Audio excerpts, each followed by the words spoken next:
فاتحہ. الحمدللہ.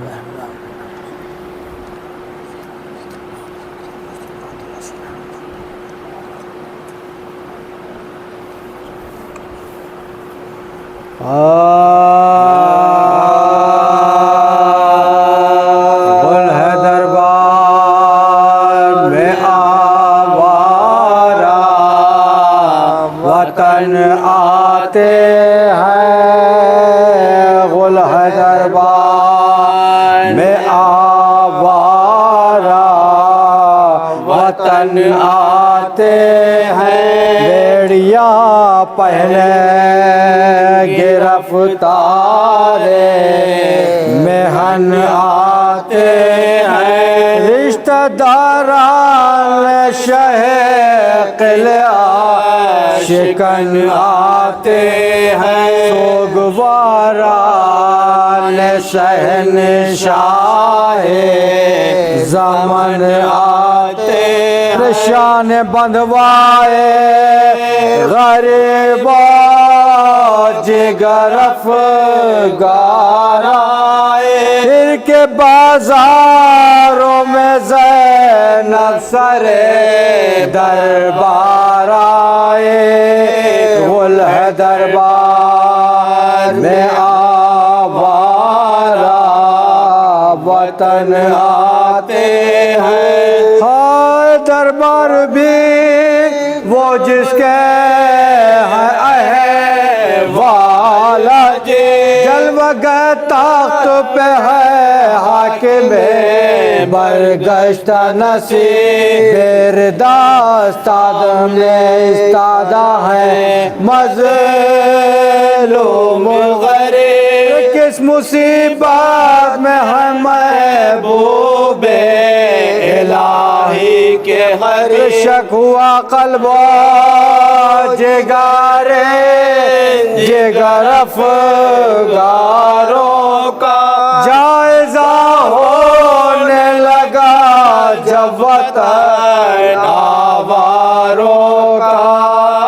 گل ہے دربار میں آوارہ، وطن آتے ہیں. گل ہے دربار میں آوارہ، وطن آتے ہیں. گل ہے دربار میں آوارہ، وطن آتے ہیں. آتے ہوا ناگا یہ زندان میں تازہ محشر فضا روڑے ہوئے آئے اندر اور گھبرا کے یہ ثانیے زہرا کو خبر بی بی آتی ہے یہاں ہند حزیں یہ سن کر بی بی آتی ہے یہاں ہند حزیں یہ سن کر ارے اشکیا کاٹ کے سروار سو کے لائے ہیں قید خانے میں مدینہ کے اسیر آئے ہیں شمر سے پوچھتا جاتا تھا وہ پابند جفا ایک کنیز ہے کہ ہے عطرت محبوب خدا مجھ کو سب بیویوں کے نام بتا تفصیل بتا کون سی بیوی ہے ہم شکل شہ کرب و بلا سلطنت تاج میری رنگ نیا لائی ہے عطرت خاک میں رسول برہنا سر آئی ہے گل ہے دربار میں آوارہ وطن آتے ہیں ارے اس نے سن پایا ہے شاید کہ ہوئے قتل حسین قید خانے میں ہے ہم شیر امام کون ننگے سر در پہ کھڑے سنتے ہم لوگوں کے نام شبیر سے ہوتی ہے نہایت بے چین نام شبیر سے ہوتی ہے نہایت بے چین رو کے کہتی ہے امام ازلی خیر سے ہو یا خدا میرے حسین ابن علی خیر سے ہو غل ہے دربار میں آوارہ وطن آتے ہند دروازے پر ٹھہرے ہے پاچے راہ ادا بدحواسی سے نہیں اس کے بجا ہوش و ہوا آتے ہیں قلب میں سو طرح کے وہم و بسوا یا علی کہتی داخل ہوئی یہ نیک آثار یا علی کہتی داخل ہوئی یہ نیک آثار آئی زندان میں تو یہ حشر کا ساما دیکھا ننگے سر قیدیوں کو گریباں دیکھا غل ہے دربار قلعہ مقتل سے شہیدی جب علم عباس کا قلعہ مقتل سے شہیدی جب علم عباس کا دیکھ کر کرنے لگے ماتم حرم عباس کا قلعہ مقتل سے شہیدی جب علم عباس کا دیکھ کر کرنے لگے ماتم حرم عباس کا تو آ گئی ہوتی قیامت شہ کے کہنے پہ جو آ گئی ہوتی قیامت شہ کے کہنے پہ جو روکتی زینب نگر فوراً قدم عباس کا روکتی زینب نگر فوراً قدم عباس کا تو یہ مطلب ہی دیکھیے گا کہ چھت گئی مشق سکینہ سارا پانی بہہ گیا کہ چھت گئی مشق سکینہ سارا پانی بہہ گیا ہو گیا جب نہر پہ بازو قلم عباس کا ہو گیا جب نہر پہ بازو قلم عباس کا تو گونجنے لگتی ہے کانوں میں بھتیجی کی صدا کہ گونجنے لگتی ہے کانوں میں بھتیجی کی صدا جب بھی اٹھتا ہے محرم میں علم عباس کا جب بھی اٹھتا ہے محرم میں علم عباس کا نعرہ صلوات.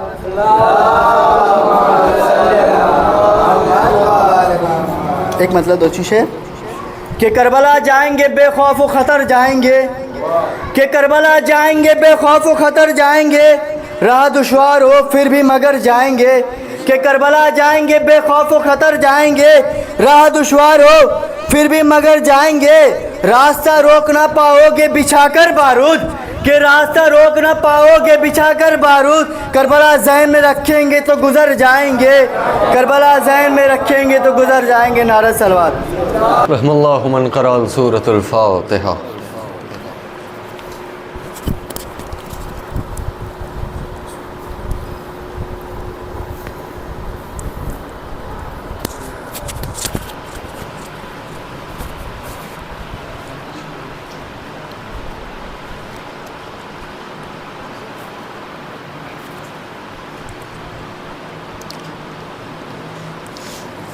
لا حول ولا قوة الا باللہ العلی العظیم.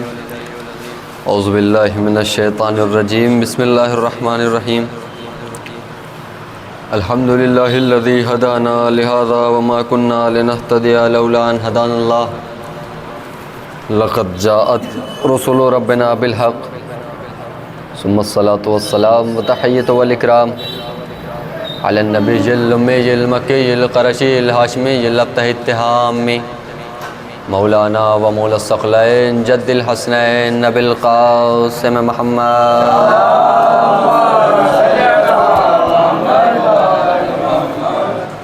اما بعد فقد قال رسول اللہ صلی اللہ علیہ وآلہ وسلم یا علی انت وشیتک هم الفائزون. صلوات پڑھتے ہیں حضرات.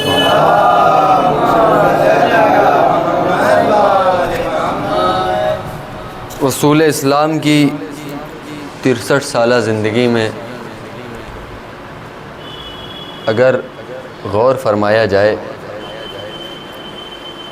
تو تبلیغ کے معیار سے جو بھی احادیث پیش کی ہیں یا پھر فضائل کے اعتبار سے, فضائل کے معیار سے جو بھی احادیث پیش کی ہیں ان میں سب سے زیادہ اگر کوئی حدیث کسی کے لیے فرمائی رسول نے تو امام علی علیہ الصلوۃ والسلام کے لیے اللہم صلی علی محمد ارشاد فرمائی. الگ الگ مقام پہ الگ الگ حدیثیں ہیں, الگ الگ جگہ الگ الگ نکات بیان کیے گئے. بہت ساری حدیثوں میں ایک حدیث یہ بھی سنی گئی ہے اور آپ کے اذہان عالیہ میں پہلے سے ہی موجود ہے کہ یا علی انت وشیعتک هم الفائزون, کہ اے علی آپ اور آپ کے شیعہ یعنی آپ کے چاہنے والے, آپ کے پیروی کرنے والے, آپ کے فالوورز آپ کے ساتھ ساتھ کامیاب ہیں.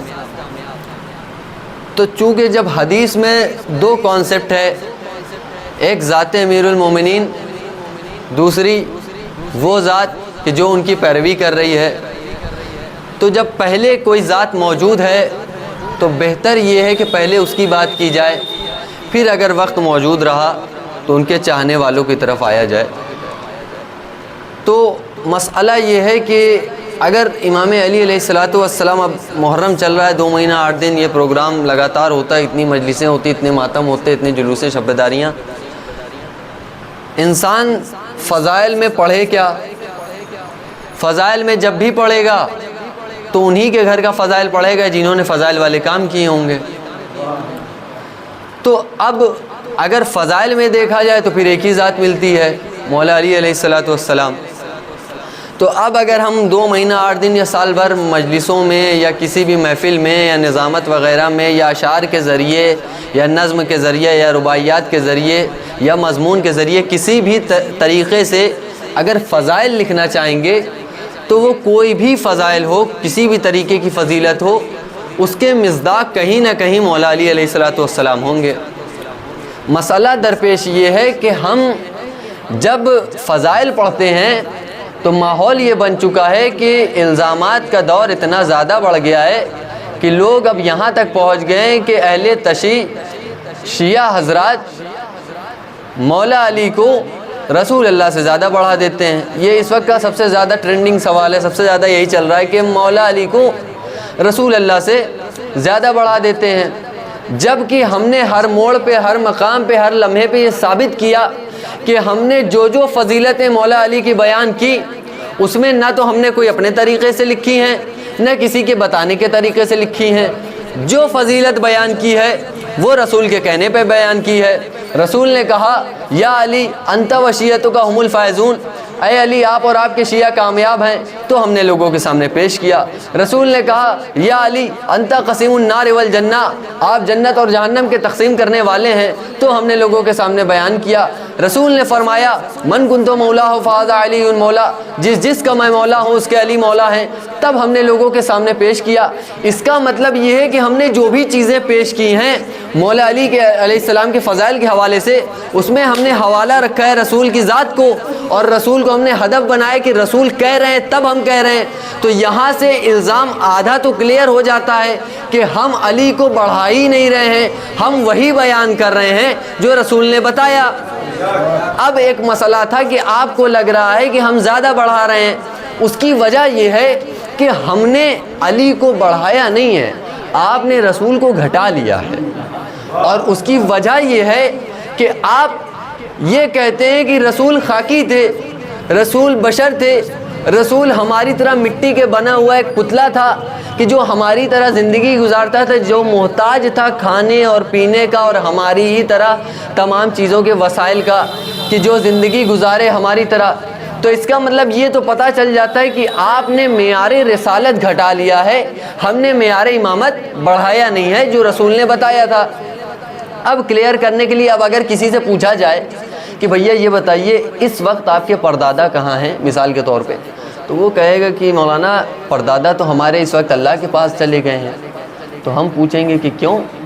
یہ بات میں اس لیے پیش کر رہا ہوں کیونکہ وہ کہتے ہیں کہ رسول ہم جیسے ہیں, تو اس بات کو کلیئر کرنے کے لیے میں عرض کر رہا ہوں.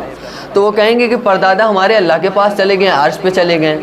تو اگر ہم ان سے کہیں کہ اپنے پردادا کو بلا لیجئے تھوڑی دیر خاطر, تو ان کا جواب آئے گا کہ آپ کیسی باتیں کر رہے ہیں, اللہ نے قانون بنایا ہے کہ جو چیز اس زمین سے, اس روئے زمین سے, اس زمین سے, اس فرش سے اس عرش کی طرف جاتی ہے وہ پلٹ کر نہیں آتی.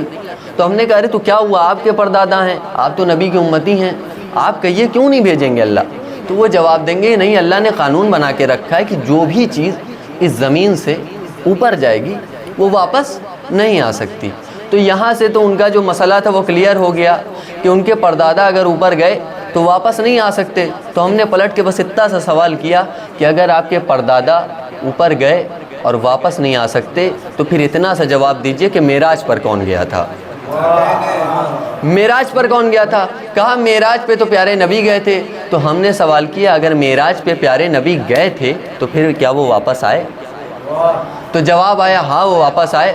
تو ہم نے کہا کہ جب رسول اللہ وہاں سے واپس لوٹ آئے تو پھر تو نہ وہ آپ کی طرح ہیں, نہ آپ کے پردادا کی طرح ہیں, نہ وہ آپ کی طرح ہیں, نہ آپ کے پردادا کی طرح ہیں. تو پھر تو وہ کہنے لگے کہ مولانا آپ کی بات تو صحیح ہے, ہمارے پردادا تو واپس نہیں آئے کیونکہ اللہ نے قانون بنایا جو بھی چیزیں زمین سے جائیں گی وہ واپس نہیں آئیں گی, لیکن رسول واپس آئے تو اس کا مطلب رسول ہم جیسے نہیں ہیں. تو انہوں نے پلٹ کے سوال کیا تو پھر آپ بتا دیجئے کہ رسول کس جیسے ہیں. تو ہم نے کہا ٹھیک ہے آپ نے سوال بہت اچھا کیا ہے, تو پھر آپ ایک مرتبہ آنکھیں بند کیجئے اور سوچئے, تاریخ کو اپنے ذہن میں گھمائیے اور پھر ذرا سا محسوس کریے کہ رسول اللہ کے ساتھ اس زمین سے کیا گیا تھا.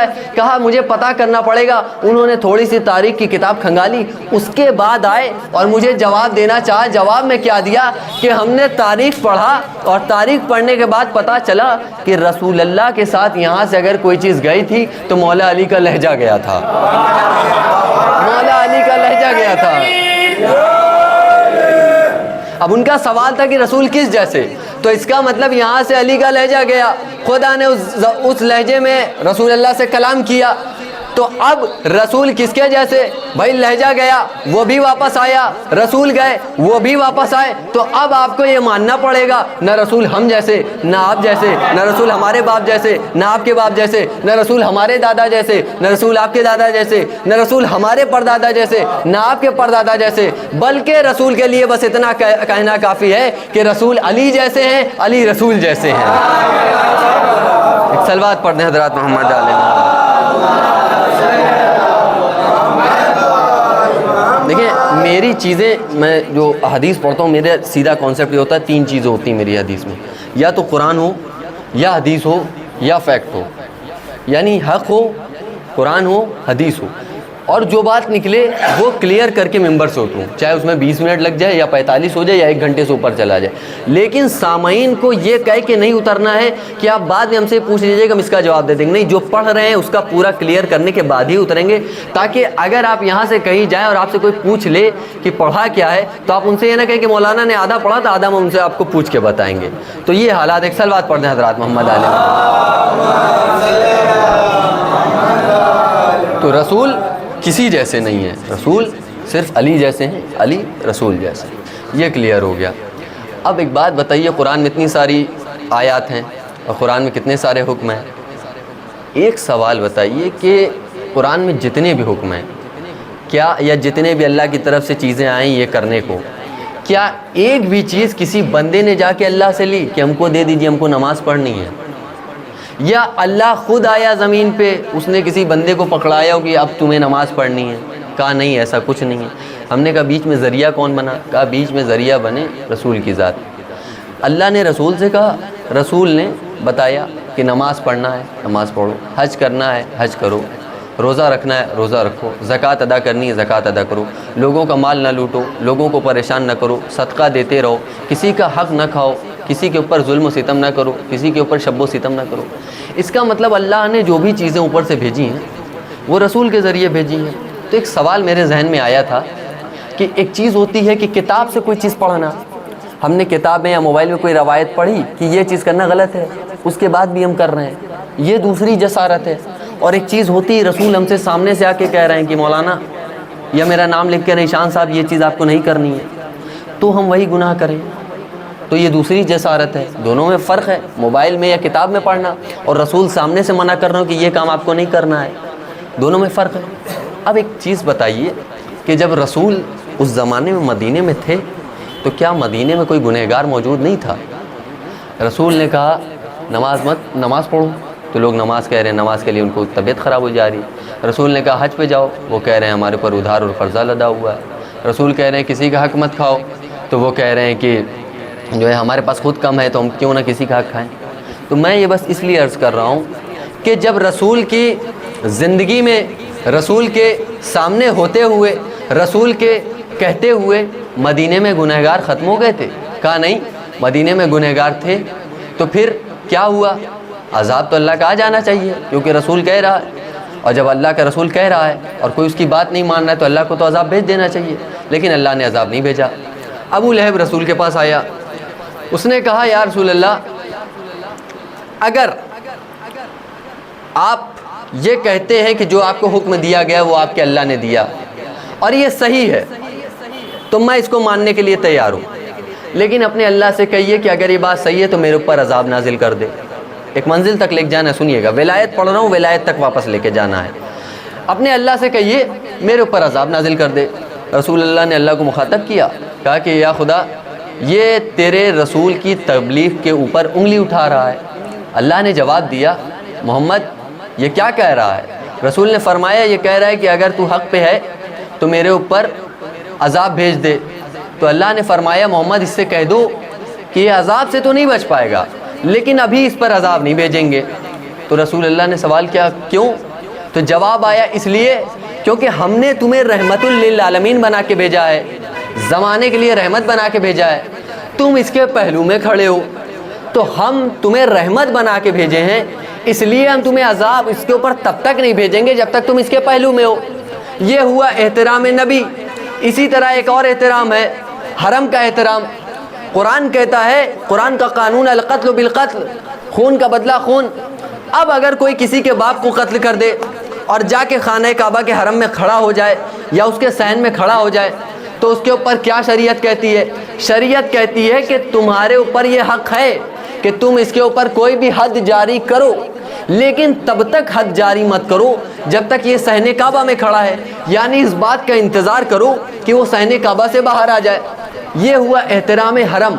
ایک بات مجھے تو سمجھ میں آ گئی کہ نبی کسی کے پہلو میں کھڑے ہوں تو اللہ عذاب نہیں بھیجتا، کوئی کسی کا قتل کر کے حرم میں چلا جائے تو اللہ خانہ کعبہ کے حرم کے احترام میں عذاب نہیں بھیجتا۔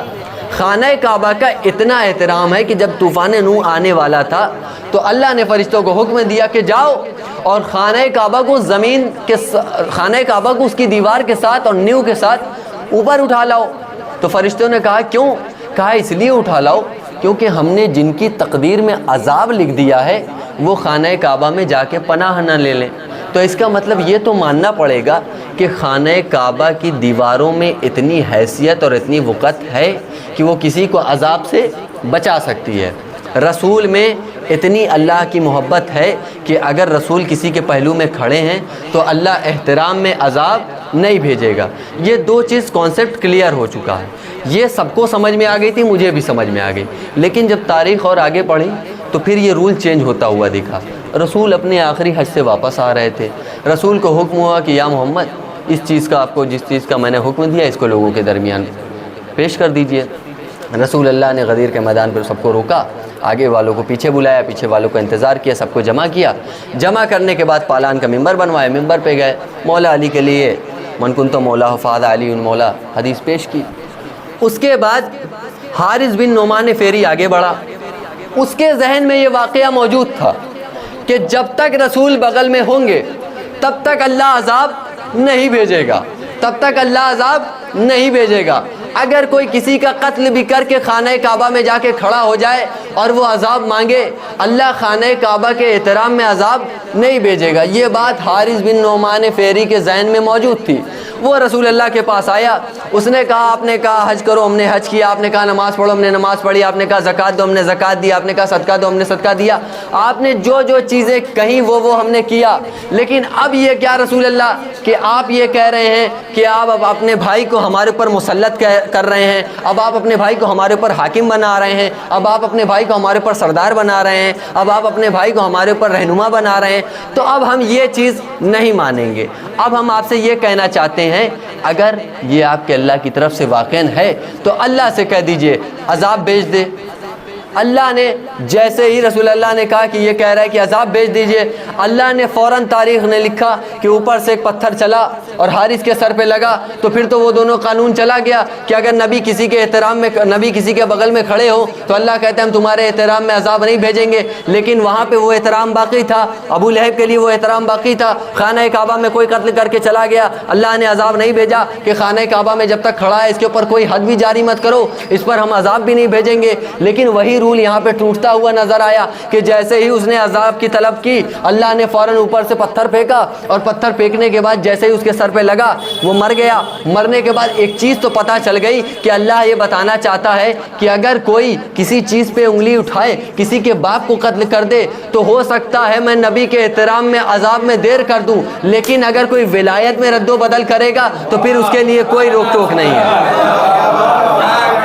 اگر کوئی ولایت میں روک ٹوک کرتا ہے یا ولایت میں کوئی کھڑا ہوتا ہے تو اس کے لیے کوئی وہ نہیں ہے، اس کے لیے رول ایک طرف ہے، ولایت پہلے۔ اسی لیے جب اللہ نے یہ کہہ دیا کہ اے نبی اگر آپ نے یہ انجام نہیں دیا، یہ کام، یہ عمل، یہ جو میں نے آپ کو تعلیم دی اس کو لوگوں کے درمیان پھیلایا نہیں، تو آپ نے کار رسالت کا کوئی کام انجام نہیں دیا۔ بلکہ ہم جیسا کوئی کام نہیں کہ کبھی زہر کی نماز پڑھ لی، کبھی مغرب کی بھی چھوڑ دی، کبھی فجر کی بھی چھوڑ دی، بلکہ کار رسالت کا ہی کوئی کام انجام نہیں دیا۔ یعنی رسول کا ایک اعلان اور رسول کی 63 سال کی زندگی کی نبوت ایک طرف ہو گئی۔ اس کا مطلب اللہ نے یہ بتا دیا کہ ساری دنیا کے قوانین ایک طرف ہیں، ساری دنیا کے رول ریگولیشن ایک طرف ہیں، اور ولایت امیر المومنین ایک طرف ہے۔ ایک صلوات پڑھنے حضرات محمد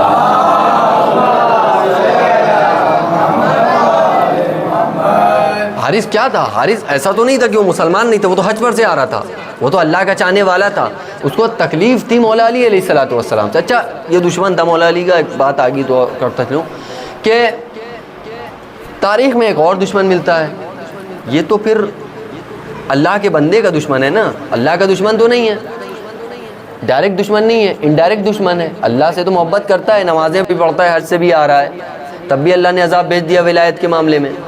ایک ڈائریکٹ دشمن ہے ابرہہ. وہ آیا, کہاں آیا؟ کہا خانہ کعبہ پہ آیا, اور اس نے خانہ کعبہ کو یہ کہا کہ ہم گرا دیں گے.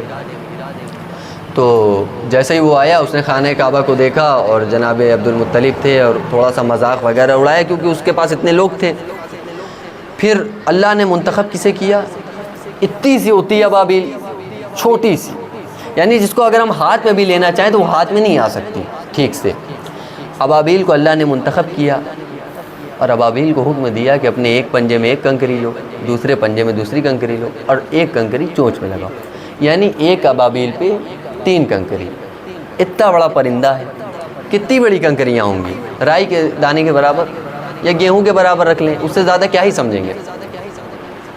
ایک بات تو سمجھ میں آئی کہ جب اس نے ابابیل کو دیکھا کہ اس کے سر کے اوپر ابابیل منڈرا رہی ہے, تو اس نے مذاق بنانا شروع کیا. لیکن عجب نہیں, اللہ ان سے بتانا چاہتا ہو کہ دیکھو, جب اللہ کسی کو منتخب کر لے تو اس کے قد و قامت کو دیکھ کے مذاق مت بنانا.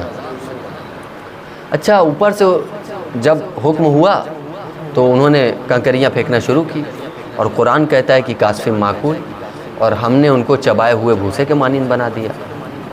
تو میں سوال یہ کرنا چاہتا ہوں خدا سے کہ یہ تو تیرا ڈائریکٹ دشمن تھا, اس کو تو نے ابابیل کے ذریعے سزا دلوائی. غدیر میں تو تیرا ڈائریکٹ دشمن تھا ہی نہیں, وہ تو تیری نمازیں پڑھتا تھا, اس پہ تو نے خود ہی عذاب نازل کیا. عجب نہیں اللہ بڑھ کے آواز دے کہ میں تمہیں یہی تو سمجھانا چاہتا ہوں کہ اگر کوئی مجھ سے دشمنی لے لیتا ہے تو ہو سکتا ہے کہ میں ایک بار رحمان ہوں, ایک بار اسے معاف بھی کر دوں, اور اگر معاف نہیں بھی کروں گا تو اسے کسی کے ذریعے عذاب دلواؤں گا. لیکن اگر کوئی ولایت میں رد و بدل کرے گا تو اس کے لیے کوئی رول نہیں ہے, اس کے لیے میں خود عذاب نازل کر دوں گا. ایک سال بعد پڑھتے ہیں حضرات محمد علیہ. عجیب و غریب اعتراضات ہیں, بس تھوڑا سا اور بس پھر چونکہ وقت بھی ہو رہا ہے. اور عجیب و غریب اعتراضات ہیں. معرفت جس کو کہتے ہیں, معرفت نہیں ہے لوگوں میں. بغض, ایک بغض ہوتا ہے, جیسے کہتے ہیں مولا علی کی حدیث ہے کہ اگر کوئی تمہاری ضرورت سے زیادہ تعریف کر رہا ہے تو اس کا مطلب وہ تمہارا چاپلوس ہے, لیکن اگر کوئی ضرورت سے کم تمہاری تعریف کر رہا ہے تو وہ تم سے حسد کرتا ہے. اہل بیت کے ساتھ کیا ہوا؟ رسول کہہ رہے ہیں کہ علی کے اگر فضائل لکھے جائیں تو تمام دنیا کے اشجار کو, تمام دنیا کے پیڑوں کو اگر قلم بنائی جائے تو وہ بھی کم پڑ جائیں, تمام دنیا کے جتنے بھی سمندر ہیں وہ سیاہی بنائے جائیں تو بھی کم پڑ جائے, زمین کو ورق بنائے جائے تو بھی کم پڑ جائیں. اور امت نے کتنے بیان کیے؟ امت تو اہل بیت اور صحابہ کو لا کے بالکل یوں ملا کے چسپا کھڑی کر دے رہی ہے کہ جو اہل بیت ہیں وہی صحابہ ہے, جو صحابہ ہیں. ابھی 18 سفر کو میں نے سنا, وہاں سے گزر رہا تھا چیلوں کے پاس سے, تو یہاں پہ شاید جلوس تھا کسی صاحب کا, تو وہ پڑھ رہے تھے مصرع کچھ تھا کہ جو صحابہ کا نہیں ہے وہ مسلمان کہاں. تو مطلب ایک ذہن ہے کہ اسلام میں کہاں سے کیا چیز آ گئی. مجھے تو یہی نہیں سمجھ میں آتا کہ صحابیت کا دور کہاں سے چلا ہے کہ اسلام جو صحابہ کا نہیں وہ ہے وہ مسلمان کہاں. جبکہ اگر اہل بیت کا دور دیکھا جائے تو کوئی بھی نبی آپ اٹھا کے دیکھ لیجئے, ان کے گھر والے تو اہل بیت ان کے کہلائیں گے. اب چونکہ رسول رحمت للعالمین تھے تو ان کے اہل بیت بھی اسی اعتبار کے ہیں. ایک سلوات پڑھ دیں حضرات محمد علیہ. تو بغض کا مادہ اتنا زیادہ ہو گیا ہے کہ اعتراضات بڑھتے جا رہے ہیں. ابھی ایک صاحب تھے تو انہوں نے بتایا کہ جناب عبد المطلب کے لیے کیا مطلب خیال ہے آپ کا؟ ہم نے کہا کہ جی. تو انہوں نے کہا جناب عبد المطلب کے لیے خیال کیا ہے آپ کا؟ ہم نے کہا نہیں, آپ کہنا کیا چاہتے ہیں؟ تو انہوں نے کہا کہ وہ تو بھلے رسول کے چچا تھے اور حضرت علی رضی اللہ عنہ کے والد صاحب تھے, مگر وہ تو جہنم میں جائیں گے. تو ہم تھوڑا سا مطلب پریشان ہو گئے. ہم نے کہا کیوں؟ کہا انہوں نے آخری وقت پہ کلمہ نہیں پڑھا تھا. ہم نے کہا وہ کیسے؟ تو انہوں نے کہا کہ رسول اللہ آئے تھے اور وہ لیٹے ہوئے تھے بستر علالت پر, اور رسول اللہ نے ان کے کان میں کہا کہ چچا جان کلمہ پڑھ لیجئے. تو ہم نے کہا یہ آپ نے کیسے سن لیا؟ رسول اللہ نے اگر ان کے کان میں کہا کہ پڑھ لیجئے تو اس کا مطلب کہ رسول اللہ کو کسی اور کو بتانا ہی نہیں تھا. تو جب رسول اللہ نے سارے مجمع کو چھپا لیا بتانے سے, تو 1400 سال بعد آپ کو بتایا کس نے؟ کہا یہ تو ہماری کتابوں میں موجود ہے کہ جناب ابو طالب نے کلمہ نہیں پڑھا تھا. اسی زمانے میں مولا علی کے پاس ایک شخص آیا, سنیے بس آخری واقعہ. ایک شخص آیا, اس نے مولا علی سے کہا کہ یا علی, میں آپ کی ساری عظمت پہ قربان, میں آپ کے سارے فضائل پہ قربان، لیکن آپ سے میرا سوال ہے۔ مولا نے کہا پوچھو۔ اس نے کہا کہ آپ اپنے بابا کے بارے میں کیا خیال رکھتے ہیں؟ تو مولا نے کہا کہ مطلب؟ کہا نہیں، آپ اپنے بابا کے بارے میں کیا کہنا چاہتے ہیں؟ وہ معاذ اللہ جنتی ہیں یا جہنم کے حقدار ہیں؟ تاریخ نے لکھا ہے کہ مولا علی یعنی جلال کے عالم میں آ گئے اور قبضہ ذوالفقار پہ ہاتھ گیا اور اس کے بعد فرمایا کہ خاموش ہو جا، اللہ تیرا منہ توڑے۔ تو یہ کہتا ہے، منزلت دیکھیے معرفت جناب ابو طالب کی مولا علی کے خطبے کے اعتبار سے کیا ہے۔ مولا علی نے کہا تو یہ کہتا ہے کہ میرا بابا جنت میں نہیں جائے گا؟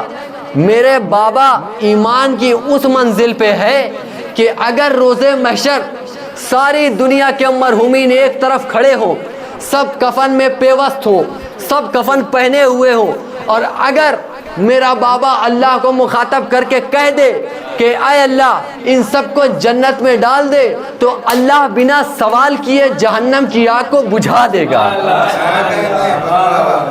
اللہ بنا سوال کیے جنت میں جانے کے لیے جہنم کی آگ کو بجھا دے گا۔ وہ خاموش ہو گیا اور اس نے پھر یہ کیا کہ آپ کے بابا اس منزلت میں، تو مولا علی نے فرمایا کہ تمہارا کیا خیال ہے؟ تو پھر اس نے پھر وہی جو انہوں نے بتایا تھا کہ رسول نے کلمہ نہیں پڑھا اور یہ اور وہ، تو پھر مولا نے پوری اس کو دلیلیں دیں کہ اگر انہوں نے کلمہ نہیں پڑھا تو پھر تو کیا قرآن کے خلاف ہے؟ تو اس نے کہا کہ نہیں، قرآن کے خلاف نہیں ہے، وہ تو پھر قرآن کہتا ہے کہ نبی کسی کافر کے ہاتھ نہیں پال سکتا، تو رسول اللہ کو کس نے پالا؟ کہا آپ کے والد صاحب نے، تو پھر تو ویسے بھی غلط ہو گیا۔ ایک سلوات پڑھتے ہیں حضرات محمد بس حضرات، بس ربط مصائب بس۔ اور ابھی دن میں جناب پرنس صاحب کا فون آیا کہ مجلس کے لیے ایک یہ ہے، تو ہم نے کہا کہ خیر دوستی والا بھی تھوڑا سا مسئلہ ہوتا ہے تو اس لیے دیکھنا پڑتا ہے، تو ہم نے بلا جھجک فوراً کہہ دیا کہ ٹھیک ہے، سہیل صاحب کی بھی بات تھی، ہم نے کہا کہ انشاءاللہ جو بھی خدمت ہو سکے گی کر دیں گے۔ لیکن اسی ٹائم میں نے ایک چیز ذہن میں میرے آئی کہ جیسے دوستی کے معاملے میں فوراً ہم، یا آپ سب زیادہ تر یہاں دوست ہی نظر آ رہے ہیں سہیل صاحب، یہ فوراً اکٹھا ہو گئے کہ بھائی دوستی کی بات ہے، پڑھ دیتے ہیں یا پیشخانی کر دیتے ہیں یا مجلس میں شرکت لے لیتے ہیں، ماتم کر لیں گے، یا صرف چلے جاتے بیٹھ جاتے ہیں تاکہ دوست کی تکلیف میں تھوڑا سا سکون محسوس ہو۔ تو یہ ہم عام دوستوں کی بات ہے، لیکن وہ کہ جو اہل بیت کہلاتے ہیں ان کے بھی تو کوئی دوست ہوں گے۔ جناب مظاہر، بس چھوٹا سا واقعہ ہے، جلدی جلدی عرض کروں پھر مصائب۔ جناب مظاہر ایک بکری خرید کے لائے، بکری خرید کے لانے کے بعد جب انہوں نے بکری کو دیکھا، پھر اس کے بعد ان کا دل کیا کہ اللہ کے رسول کو دعوت دیں اور ان کو گھر پہ کہیں کہ ہمارے گھر پہ آج شب کا کھانا تناول فرمائیں۔ گئے رسول اللہ کے پاس، دوستی کا معیار دیکھیے گا، گئے، جانے کے بعد کہا یا رسول اللہ میں چاہتا ہوں کہ آج شب کا کھانا آپ میرے گھر کھائیں۔ رسول اللہ نے دعوت قبول کی، چونکہ اسلام میں ہے کہ اگر کوئی تمہیں دعوت دے تو تم اس کی دعوت کو ایکسیپٹ کرو، قبول کرو، اپنی انا میں مت آ جاؤ کہ وہ غریب ہم امیر وہ غریب۔ رسول اللہ نے اسلام کے حوالے سے، اپنے اخلاق کے حوالے سے دعوت کو قبول کیا۔ دعوت کو قبول کرنے کے بعد کہا کہ ٹھیک ہے آپ جائیے، ہم آپ کے گھر تشریف لائیں گے۔ جناب مظاہر اپنے گھر آئے، گھر آنے کے بعد انہوں نے ذبیحہ کیا۔ ابھی جناب حبیب بہت چھوٹے ہیں، یعنی تاریخ نے لکھا ہے تقریباً 4.5 سے 5 سال کی عمر ہے، لیکن جب جناب حبیب نے دیکھا کہ جو بابا بکری لے کر آئے تھے اس کا ذبیحہ کر رہے ہیں، تو جناب حبیب نے اپنے بابا جناب مظاہر سے پوچھا کہ بابا جان یہ بکری تو آپ آج ہی لے کے آئے ہیں، تو یہ بکری کا ذبیحہ کیوں؟ کیا کوئی بات پڑ گئی کیا، یا کوئی آ رہا ہے؟ تو جناب مظاہر نے کہا کہ بیٹا میں نے کسی کو دعوت دی ہے۔ تو جناب حبیب نے کہا کسے دعوت دی ہے؟ تو جناب مظاہر نے کہا کہ ہم نے اس کو دعوت دی ہے کہ جس کو میں اپنے دل کے قریب اپنا دوست سمجھتا ہوں۔ تو جناب حبیب نے کہا کسے دعوت دی ہے؟ تو انہوں نے بتایا کہ اللہ کے آخری نبی رسول کو میں نے دعوت دی ہے۔ تو بس جناب حبیب روٹ گئے، روٹ کے دوسرے خانے میں چلے گئے۔ تو جناب مظاہر کو سمجھ میں آ گیا کہ حبیب ناراض ہو گئے، دوسرے کمرے میں گئے، اور جانے کے بعد حبیب کو مخاطب کر کے فرمایا کہ بیٹا کیا آپ اللہ کے نبی ہمارے گھر میں کھانا تناول فرمانے آ رہے ہیں، اس بات سے خوش نہیں ہیں؟ تو انہوں نے کہا کہ نہیں بابا جان، ہم خوش تو ہیں لیکن ہم آپ سے ناراض ہیں۔ تو انہوں نے پوچھا کہ بیٹا آپ ناراض کس بات سے ہیں؟ کہا ناراض اس بات سے ہیں کہ آپ نے اپنے دوست کو تو دعوت دے لی، لیکن میرا بھی تو کوئی دوست ہے، آپ نے اسے دعوت پہ نہیں بلایا۔ تو جناب مظاہر نے کہا کہ تمہارا دوست کون ہے؟ جناب حبیب نے کہا کہ وہی جس رسول کو آپ نے دعوت دی ہے انہی کا چھوٹا نواسا میرا دوست ہے۔ تو جناب مظاہر نے کہا ٹھیک ہے، چل کے حسین سے بھی کہہ دو۔ اب جناب مظاہر خوشی خوشی گئے، امام حسین کے سلام کیا رسول اللہ کو، رسول اللہ سے عرض کی کہ حسین کہاں ہے؟ رسول اللہ نے آواز دی حسین باہر آؤ، حبیب تم سے ملنے آیا ہے۔ مولا حسین بھی کم سنی کا علم ہے، ہم عمر ہیں دونوں۔ مولا حسین بھی باہر آئے، جناب حبیب نے کہا کہ ہم آپ کو دعوت دینا چاہتے ہیں کہ جس طریقے سے آپ کے نانا ہمارے گھر آئیں گے کھانا تناول فرمانے، آپ بھی تشریف لائیے گا۔ امام حسین نے ابھی چونکہ عمر کم ہے، انہوں نے بھی کہا کہ حبیب جاؤ، پریشان مت ہونا، ہم تمہارے گھر آئیں گے۔ اب چونکہ رات ہونے والی تھی اور بچوں کا کیا ہوتا ہے، معرفت ہو نہ ہو، بچے ہوتے کہ اگر مہمان آنے والے ہوتے ہیں تو ان سے برداشت نہیں ہوتا کہ مہمان کتنی جلدی آ جائیں۔ اب جناب حبیب کبھی دروازے کے باہر جاتے ہیں، کبھی کھڑکی کی طرف جاتے ہیں کہ اب حسین آ رہے ہوں گے، اب حسین آ رہے ہوں گے، اب حسین آ رہے ہوں گے، لیکن مولا حسین کا کچھ خبر نہیں کہاں ہے۔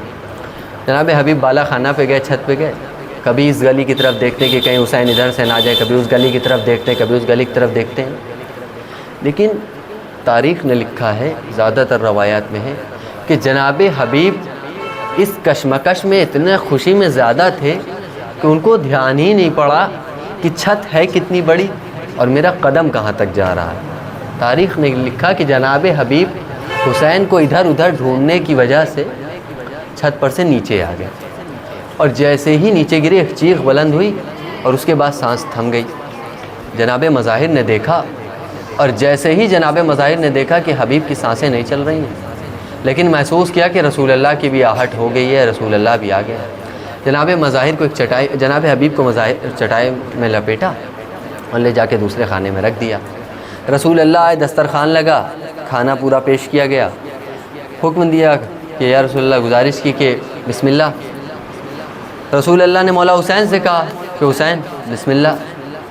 مولا حسین نے جملہ کہا کہ بابا آپ کو جس نے دعوت دی تھی وہ آپ کے سامنے بیٹھا ہوا ہے، مجھے جس نے دعوت دی تھی وہ تو موجود ہی نہیں ہے۔ بجناب مظاہر کے چہرے پہ شکن آئی، رسول اللہ کیونکہ غیب کا علم بھی تھا اور باپ کے چہرے کی پریشانی کو دیکھا، اور جناب مظاہر کے چہرے کی شکن کو دیکھ کے رسول اللہ سمجھ گئے کہ کچھ فلسفہ ہے۔ رسول اللہ نے عرض کیا مظاہر کیا ماجرا ہے؟ بس جناب مظاہر نے بتایا کہ حسین سے حبیب کو اتنی محبت ہے کہ حبیب انتظار میں کبھی چھت پہ اس طرف جاتے تھے، کبھی اس طرف جاتے تھے، کبھی اس طرف جاتے تھے، کبھی اس طرف جاتے تھے۔ اس میں حبیب کو سمجھ میں نہیں آیا کہ چھت پہ ہے کہاں تک اور مجھے قدم کہاں رکھنا ہے۔ وہ حبیب نیچے گر گئے اور حبیب کی سانس تھم گئی۔ امام حسین رونے لگے۔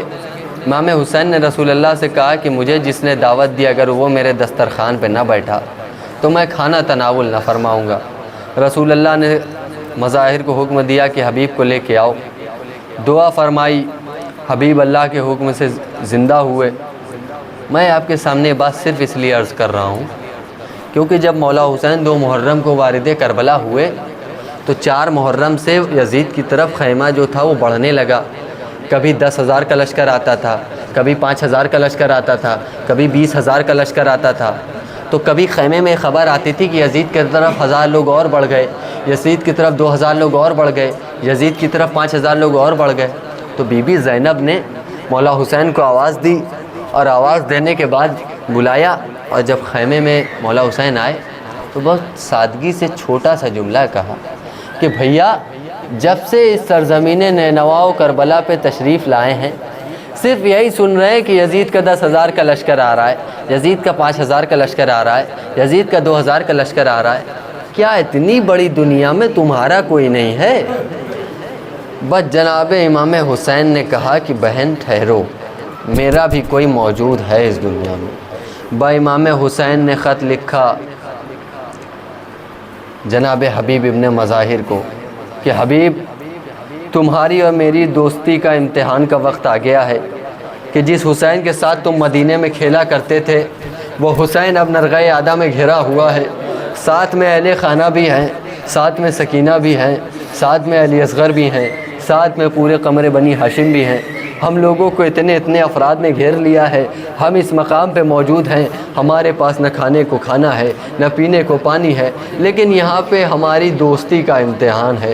بس جیسے ہی خط جناب حبیب نے پڑھا، بس تاریخ لکھتی ہے کہ حبیب نے اپنی تیاری کی ہے، حبیب چلے ہیں کربلا کے لیے۔ اب تاریخ لکھتی ہے حبیب جیسے ہی کربلا پہنچے، 10 محرم کی صبح نمودار ہوئی۔ اب حسین کا ایک صحابی جاتا ہے، جام شہادت کو نوش فرماتا ہے، حسین کا ایک ناصر جاتا ہے، جام شہادت کو نوش فرماتا ہے، حسین کا ایک دوست جاتا ہے، جام شہادت کو نوش فرماتا ہے۔ ایک مرتبہ حسین کے پاس کوئی نہیں بچتا ہے، جب حسین کے پاس عصر کا وقت آیا تو حسین نے دیکھا کہ نہ حسین کے اس طرف کوئی موجود ہے نہ حسین کے دوسری طرف کوئی موجود ہے۔ وہ حسین سے سنبھلا نہ گیا، حسین ایک ٹیلے پہ گئے، ٹیلے پہ جانے کے بعد آواز دی، حل من ناصر ینصرنا حل من مغیث یغیثنا، کیا کوئی ہے جو میری مدد کو آئے، کیا کوئی ہے جو میری نصرت کو آئے، کیا کوئی ہے جو میری آواز استغاثہ پہ لبیک کہے۔ کسی کی آواز تو نہ آئی، مگر تاریخ نے لکھا کہ خیمے میں کوہرام برپا ہو گیا۔ مولا حسین ٹیلے سے اترے، ٹیلے سے اترنے کے بعد خیمہ زینبیہ میں گئے۔ جیسے ہی خیمہ زینبیہ میں گئے، بی بی زینب سے پوچھا ابھی تمہارا بھائی زندہ ہے؟ ابھی یہ کیسا ماجرا ہے کہ تم روئے چلی جا رہی ہو؟ یہ خیمے میں کوہرام برپا ہے۔ بی بی زینب نے بتایا کہ بھیا آپ کی آواز استغاثہ میں اتنا درد تھا کہ علی اصغر نے خود کو جھولے سے گرا لیا ہے۔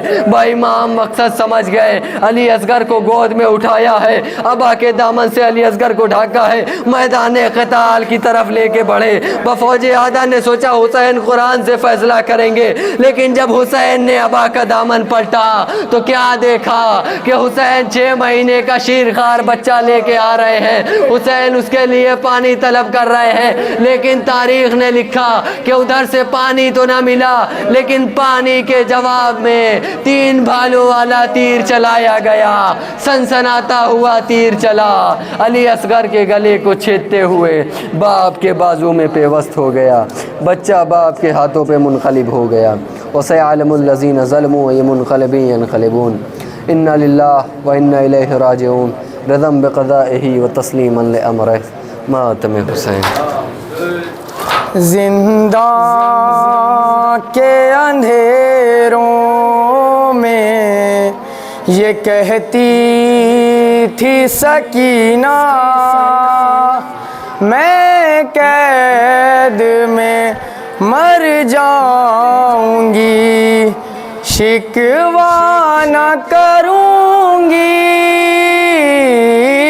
شکوہ نہ کروں گی، میں قید میں مر جاؤں گی، شکوہ نہ کروں گی، شکوہ نہ کروں گی۔ آ جائیے بابا میرے، آ جائیے بابا، میں قید میں مر جاؤں گی، شکوہ نہ کروں گی، شکوہ نہ کروں گی، میں مر جاؤں گی، شکوہ نہ کروں گی، شکوہ نہ کروں گی۔ زندان بلا اور اندھیروں کی گھٹن ہے، سینے پہ جو سوتی تھی وہ پابند رسن ہے، جو وقت سے کوثر ہے وہی تشنہ دہن ہے، تقدیر بھی روٹھی ہے میری روح بھی وطن ہے بابا بابا بابا بابا اس حال میں بھی دامن ایثار نہ چھوٹا میں قید میں مر جاؤں گی شکوہ نہ کروں گی شکوہ نہ کروں گی جینے نہیں دیتی ہے تماچوں کی اذیت زخمی ہے بدن باد ستم پیاس کی شدت ہر گام اذیت ہے ہر ایک لمحہ قیامت کیا عالم تنہائی ہے کیا عالم غربت بابا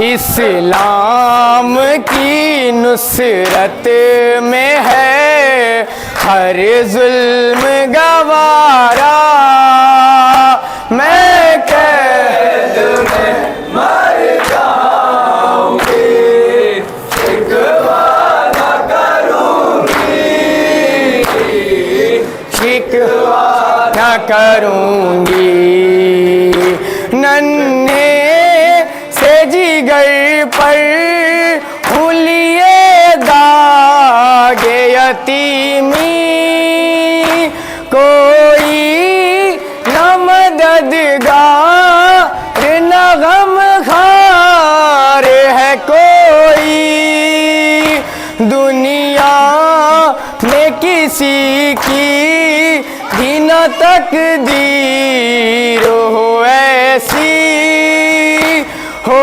لاکھ مصائب میں گری بابا میں پھر بھی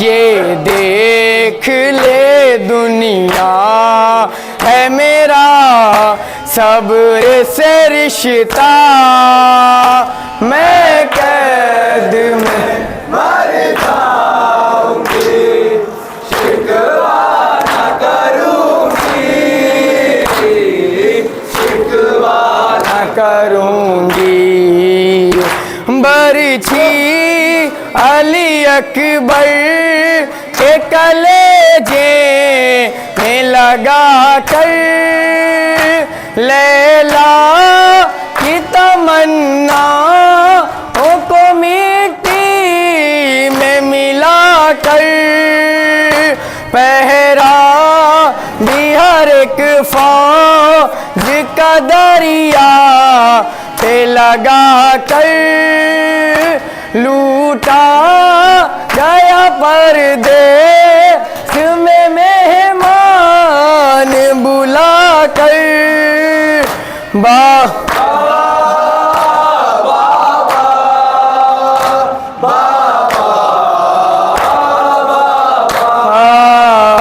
کیا تھا یہی دنیا میں بیکار آل نبی کا میں قید میں مر جاؤں گی شکوہ نہ کروں گی شکوہ نہ کروں گی یا حسین یا حسین یا حسین یا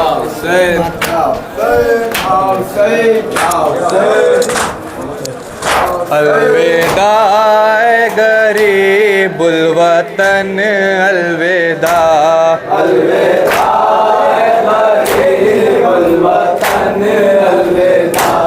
الوداع غریب الوطن الوداع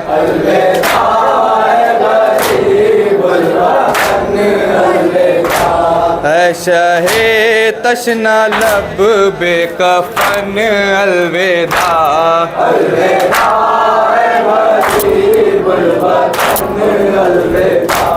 الوداع غریب الوطن الوداع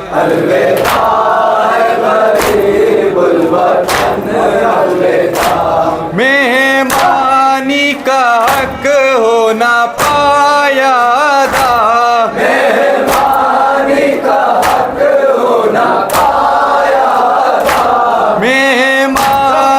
کا حق ہونا پایا دا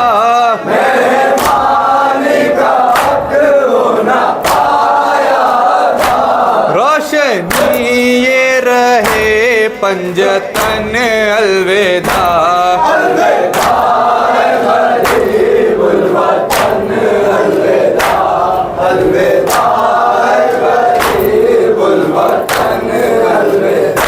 کوفہ و شام میں ظلم سہتے رہے کوفہ و شام میں ظلم سہتے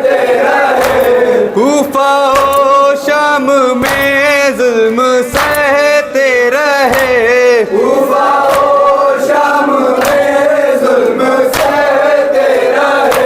عابد لاگرے خستہ تن الوداع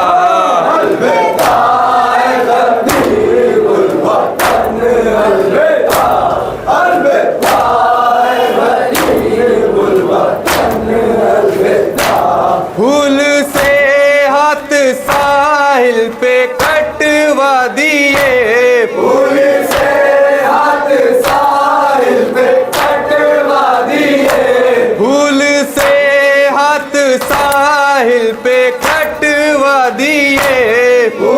سے ہاتھ ساحل پہ کٹوا دیے اے وفا کے مہکتے چمن الوداع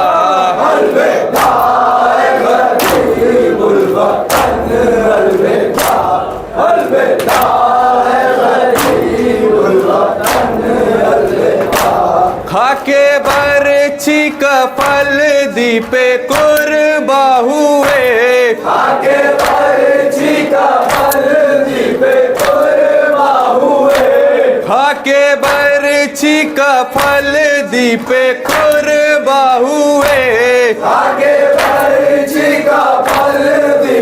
قربا ہوئے ہم شبیہ رسول زمن الوداع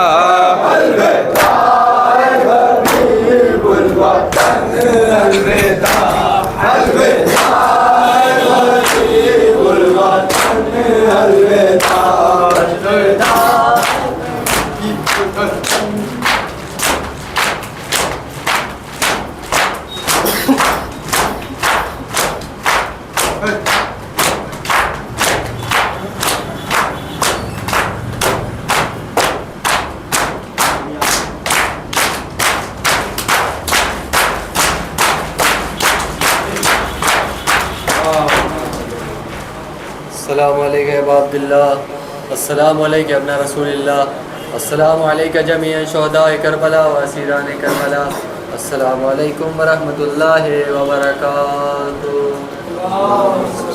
حضرات، ایک سورہ فاتحہ کی گزارش ہے۔ علمدار حسین ابن علی سرور کنیز کلثوم بنت عبد الصمد کنیز صدیقہ بنت سردار حسین۔